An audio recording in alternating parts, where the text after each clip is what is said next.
Donald Trump is certain to defeat Kamala Harris in next month's election, and I'm going to show you just why he is the obvious favorite to win in this video. Never will the mainstream media inform you of this. All they will do is point at some arbitrary state and declare Harris to have a 1 or 2 point advantage. Actually, against Joe Biden, Donald Trump is doing far better than he did in 2020. Against the vice president running a horrible campaign, the previous president's performance has been quite dominating. We will also review the 2024 election map based on polling today and contrast it with what the polls in 2020 indicated. On the map, I have left the 17 most contested races unfilled and filled in already the rather solid blue and red states. Furthermore, obvious is the difference between the 2020 map and the 2024 one. Trump was suffering 4 years ago in areas including Alaska, South Carolina, and Missouri, 3 states he is on target to win by substantially wider margins nowadays. Furthermore, battling in 2024 is Kamala Harris. She narrowly passes in states including Washington, New York, and New Jersey, states Biden did win in the last election by 15 points or more. If you wish another striking illustration, consider Florida, a state Trump now leads by 6%. 4 years ago, however, the polling indicated he would lose the state totally to Joe Biden by 0.9%. Returning to the map, we will begin our journey west, then gradually turn our direction east. Starting in Nevada, Trump currently lags Harris by 1.1%. Still, he trailed Biden by 2.4% 4 years ago. Nevada is thus not the finest illustration of a clear variation between 2020 and 2024 polling, but it most certainly shows the Democrats' improved situation 4 years ago compared to now. And given how close this race allegedly is, a 1% variation is really noteworthy. Nevada will thus be tilt blue on our 2024 map, while on our 2020 map it will only be lean blue. After this map is entirely filled in, you will truly be able to observe the increases in Trump's support from 2020 to now. Trump then has a strong 1.4% advantage next in Arizona. He also leads in practically every single poll published throughout the past month, and looking at the graph, his lead has just been widening for the last few weeks. In mid-August, Kamala Harris very narrowly gained a minor edge. She has lost that since then. She went quite rapidly, and Trump has been ahead ever since. His lead has been progressively increasing, and he will definitely bring Arizona to victory come November. That will thus be a tilt red state. Still, the polls indicated Biden would win Arizona by almost 1%. He was 0.9 ahead, and so on our 2020 map, Colorado and New Mexico will be tilt blue. We merely lack too much data, so you will have to take anything I say with a grain of salt today.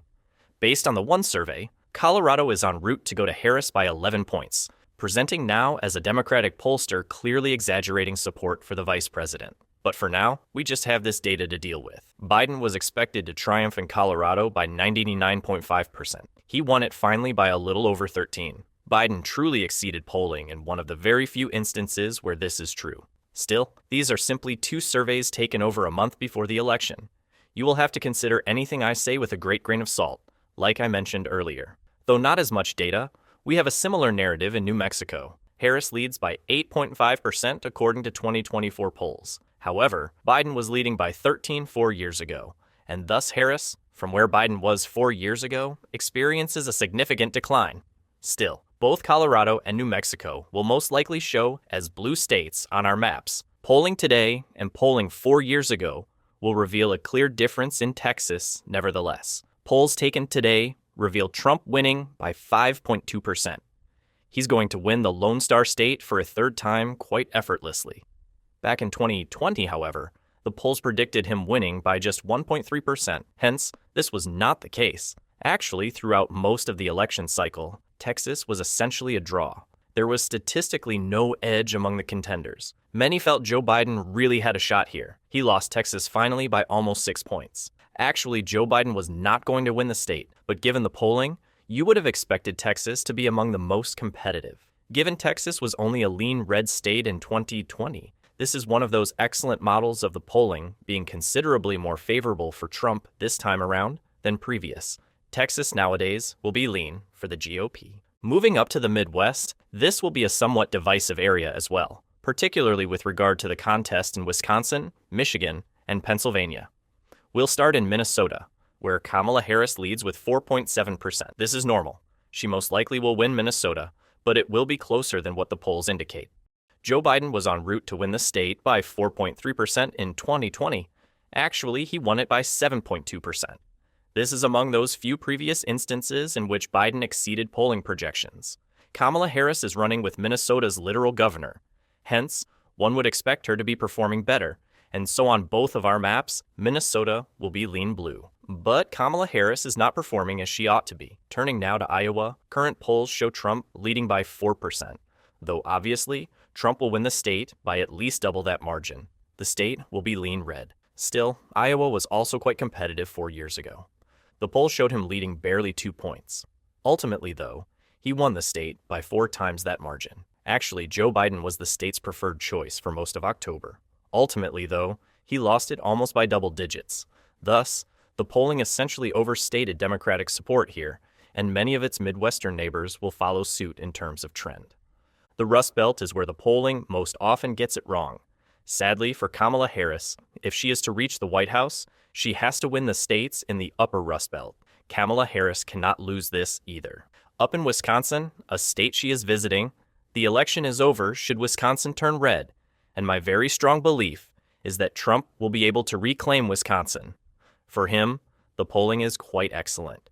He trails by just 0.8%. You might glance at this and wonder, given Trump's non-leading poll results, why I believe he will win. Simply look at 2020. Really, Joe Biden guided with a 6.7%. Numerous surveys saw him leading by double-digit margins. For Joe Biden, Wisconsin essentially was a lock, and this was the persistent truth for the whole 2020 election campaign. 4 years ago, this was reality. In Wisconsin, Joe Biden was going to rule. Still, he won the state by 0.63% at last. Indeed, Joe Biden's edge in Wisconsin was less than Trump's margin versus Clinton from 2016. Therefore, today polls from Wisconsin have Kamala Harris on target with a tilt margin. Still, 4 years ago, Biden was winning by a narrow margin. It was quite near to surpassing the 7-point cutoff to even be a plausible state. Similar tales abound in neighboring Michigan. Joe Biden narrowly won the state by 2.8%. He was expected to win by 4.2%. Looking at this, you could claim that it's not all that horrible, but if you look at how the polling average moved in that last week, Biden led by 9 points based on October 26. But 1 week later, on November 3rd, the day the election was conducted, Trump had surged up to merely be behind by 4.2% actually on the day of the election. Trump's polling average was not terrible, but only a few days prior, he was on an almost double-digit winning trajectory for the state. For practically the whole year 2020, the polling indeed did overestimate Democrats. Kamala Harris leads by 0.7% right now in 2024. That she's winning is fantastic. One could make such a case. Kamala Harris is not, however, performing anywhere near to what Biden did 4 years ago. She won not the state if she is winning by just 0.7% based on poll results, which usually have a lefty inclination. Michigan will thus show on our map as tilt blue. Like Wisconsin, though, I firmly believe that Trump will turn the Wolverine state back as well next month. Then, on our 2020 map, Michigan was a lean blue state with the last polling average, but at several times, even only days before, it was most certainly. Another clear difference between polling and reality from 2020 in Ohio, as Biden was predicted to lose the state by barely 1%. He lost it ultimately by more than 8 times that margin. Actually, throughout most of the election, Joe Biden was Ohio's preferred choice. Ultimately, he was totally destroyed. Trump indeed leads by 8% in 2024. Given exactly how unreliable polls have been here in the past, he most likely will be able to win the Buckeye State by 10% or more, and thus on our 2024 map, Ohio is clearly going to be probably red. But like Iowa and Texas, which, as we all know, the former president won very effortlessly in 2020, it was merely a tilt red state in favor of Trump. After that, Pennsylvania ranks as the most significant state on the map. Whoever gains the Keystone State is probably going to win the election straightforwardly. Looking at 2020 polling then, it was rather accurate. Biden's margin position on the final polling average was exactly on, but returned only 1 month to October of 2020, from which we are referring now regarding the 2024 cycle. And Biden led by 7% points, originally expected to be a lean blue state. Trump surged in the last weeks. Should he repeat that against Kamala Harris, he will lead with great authority. Harris right now is not leading by 7 points. She is not even leading. In fact, right here it states a tie. Looking at the actual RCP map, however, you will find Trump has a very marginal advantage. However, it is quite fine, depending on exactly how much he has been undervalued in the past. On his map today, Pennsylvania is tilt red for Trump. Still, 4 years ago, it was tilt for Biden. Then, just a few weeks before the election, it was most certainly blue, much like both Michigan and Wisconsin, practically until 1 week before Election Day. In the Northeast, we have Maine and New Hampshire, 2 states that hardly will be very significant. Kamala Harris is most likely the favorite. Harris rules in New Hampshire at 7.4%. It'll probably be blue today.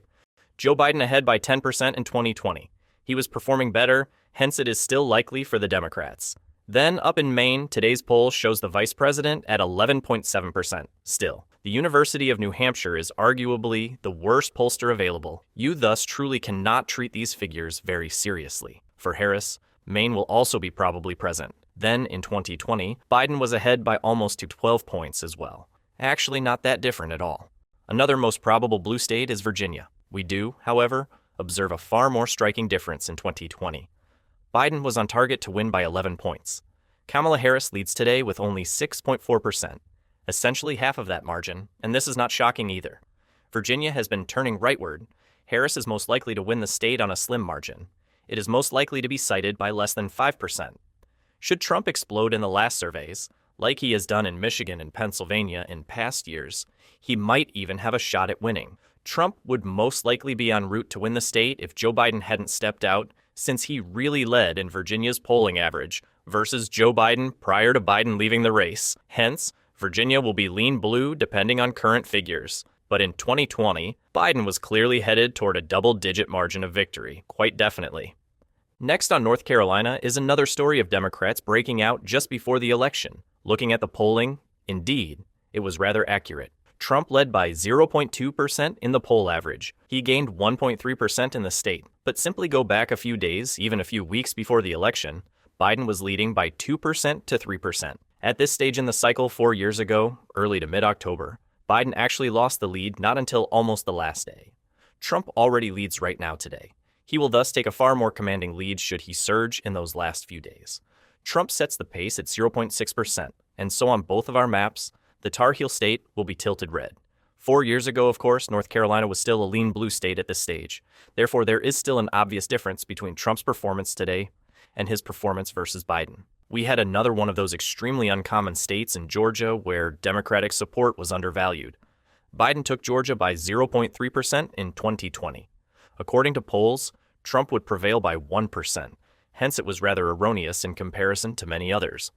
But today, Trump commands 1.5%. He is guiding with a wider margin than in past times. And once more, Georgia did not become a red state based on polls until very last. Unlike many of its neighbors, actually, Joe Biden led rather quite a bit much of October right before the election. Georgia will thus be tilt red on both of our maps. Once more, though, Trump is already in a dominant posture, unlike years past where he only led right at the very, very end. Finally, in Florida, as we have seen before, 2024 polls show Trump winning by 6% in the Sunshine State. He is going to rule. He is definitely going to win it. Then in 2020, the polls genuinely showed Biden ahead by barely under 1%. He was on target to win the state.